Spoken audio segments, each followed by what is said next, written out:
দেখুন আমার বীর পুঙ্গব।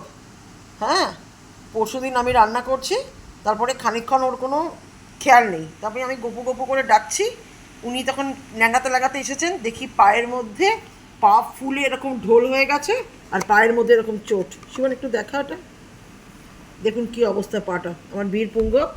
দেখুন দেখুন দেখুন কি করেছে, দেখুন আরে ব্যথা লাগছে। এ দেখুন পাটা কি পরিমাণে ফুলে গেছে। হ্যাঁ, সেই ব্যথাতে সেই কিছুতেই সে ল্যাংড়াতে সে কিছুতেই সে মানে হাঁটতে পারছে না, সে একটা পা উঁচিয়ে উঁচিয়ে হাঁটছে। এই এখন আমার মেয়ে ওষুধ লাগিয়ে দিল, ডাক্তার দেখালাম, এই পা ফুলে ঢোল। এখন পাটা একটু ঠিক আছে, কিন্তু পাটা এখনও পর্যন্ত ওই একই রকমই মানে এরকম ফুলে আছে আর কি। মানে এই হলো আমার বীরপুঙ্গব। নিয়ে তো খেতে হবে এগুলো। এ দেখুন এত এত ওষুধ ডাক্তারকে দেখিয়ে ডাক্তার ওষুধ দিল এতগুলো, সব ওষুধ নিয়ে এই যে এখন বসে বসে আমার মেয়ে লাগাচ্ছে ওষুধগুলো বসে বসে তার ভাইকে। কাল থেকে খাওয়া দাওয়া কিচ্ছু নেই ছেলের আমার।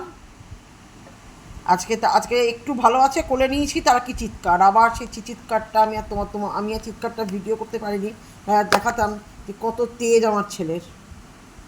দেখুন, দেখেছেন এখন কিরকম ভদ্র ভদ্র বাচ্চা হয়ে বসে রয়েছে।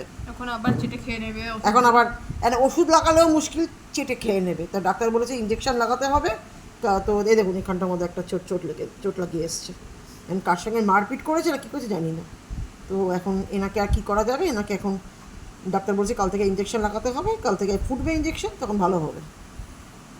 গপু গুড নাইট করে দাও, বলো গুড নাইট।